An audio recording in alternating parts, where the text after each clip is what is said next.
Assalamualaikum warahmatullahi wabarakatuh. Selamat pagi, salam sejahtera untuk kita semua. Selamat pagi kepada teman-teman semua. Selamat pagi kepada dosen pengampu Ibu Sri Wahyuni SPD MPD.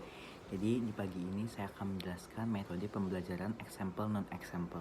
Jadi yang pertama itu pengertian model example dan non-example adalah metode pembelajaran memberikan contoh berupa gambar yang bermuatan masalah untuk dianalisis kemudian dideskripsikan hingga disimpulkan oleh peserta didik.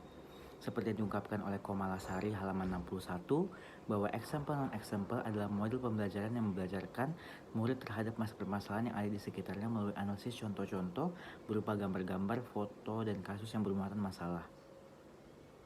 Terus itu ada menurut Kurniasi dan Sani.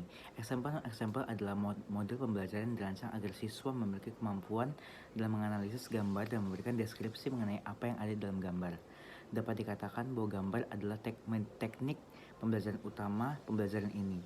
Menurut Joyce, Weil, dan Calhoun, model pembelajaran example non-example merupakan model pembelajaran yang menggunakan gambar sebagai media pembelajaran. Pengguna media gambar ini disusun dan dirancang agar anak dapat menganalisis gambar tersebut menjadi sebuah bentuk deskripsi singkat mengenai apa yang ada dalam gambar.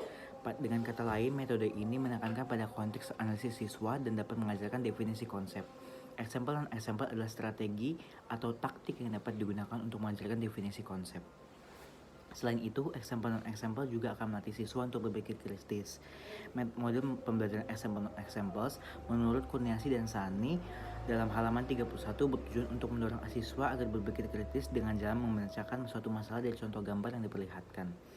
Dapat disimpulkan bahwa example non-example adalah model atau metode pembelajaran yang dilaksanakan dengan menggunakan gambar atau ilustrasi lain yang dapat memancing daya kritis siswa untuk menganalisis, mendeskripsikan hingga menyimpulkan sesuatu yang terkandung dalam contoh example yang diberikan untuk mempelajari dan menguasai konsep-konsep materi yang sedang dibawakan.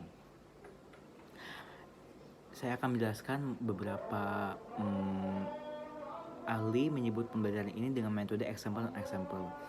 Hal tersebut tampaknya karena example telah memiliki langkah konkret yang dapat langsung diikuti, sementara itu model pembelajaran biasanya hanya memiliki prinsip dan komponen saja. Sementara penerapan atau langkahnya harus dibuat sendiri oleh guru atau tutor. Pada akhirnya metode example adalah hal yang sama atau yang serupa dengan metode-metode yang lainnya. Terkadang model dan metode pembelajaran juga digunakan secara tumpang tindih.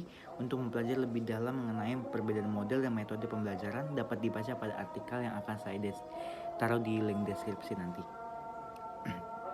Jadi saya akan menjelaskan langkah-langkah atau sintaks example non-example sebagai berikut. Yang pertama itu guru mempersiapkan gambar-gambar sesuai dengan tujuan pembelajaran yang digunakan nantinya untuk memberikan materi yang dibahas sesuai dengan kompetensi dasar yang diharapkan. Jadi di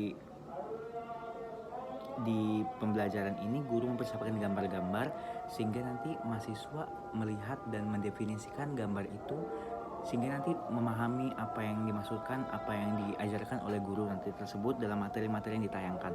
Yang kedua itu menempelkan gambar atau poster di papan atau ditayangkan oleh LCD atau proyektor. Misalnya di pembelajaran tatap muka kita diberikan materi oleh guru dalam bentuk gambar atau poster. Tapi sekarang di zaman pandemi ini kita serba online, jadi guru atau dosen memberikan materi ajar kita melalui PPT atau PowerPoint yang ditayangkan di slide-slide pada saat Zoom meeting atau rapat meeting tersebut. Terus itu yang ketiga, ada guru memberikan petunjuk dan memberi kesempatan kepada peserta didik untuk memperhatikan atau menganalisis gambar. Yang keempat itu melalui diskusi kelompok yang beranggotakan 2-3 orang.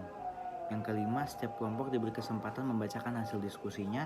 Dan yang keenam, mulai dari komentar atau hasil diskusi, peserta didik guru mulai menjelaskan materi sesuai tujuan yang ingin dicapai.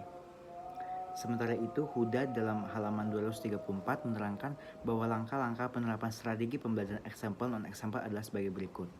Yang pertama itu adalah kelebihan dan kekurangan model example non-example.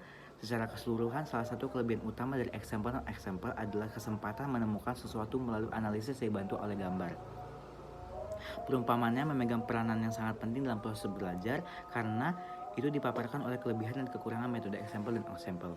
Terus itu ada kelebihan, selanjutnya ada kekurangan. kekurangan example itu tidak semua materi dapat disajikan dalam bentuk gambar dan berpotensi memakan terlalu banyak waktu. Jadi sekian penjelasan saya mengenai metode pembelajaran example. Terima kasih.